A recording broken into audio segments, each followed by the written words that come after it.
NLP کے مطابق اگر آپ کسی چیز کا یا کسی عنصر یا نظریے کا ہر روز تفصیلی تخیل یعنی تصور یا انگریزی میں امیجینیشن کریں تو وہ چیز، عنصر یا نظریہ قدرت خود آپ کے لیے مختص کر دیتی ہے، مطلب آپ کو مہیا کر دیتی ہے۔ اگر آپ چاہتے ہیں کہ آپ اپنا گھر بنائیں تو اس پر تخیل آرائی شروع کر دیں۔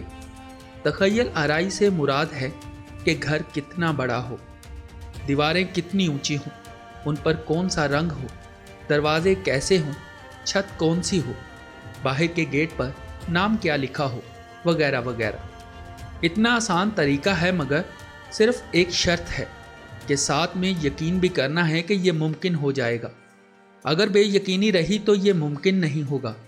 یقین ہوگا تو قدرت اس کے لیے وسائل بنانے شروع کر دے گی۔ ہم نے ایک دعا NLP اور ریورس تھنکنگ اور لا آف اٹریکشن کے قاعدوں کو سامنے رکھ کر لکھی ہے، جس کا لنک ہمارے ڈسکرپشن میں موجود ہے، اور جو ترقی زندگی میں چاہتے ہیں کر سکتے ہیں۔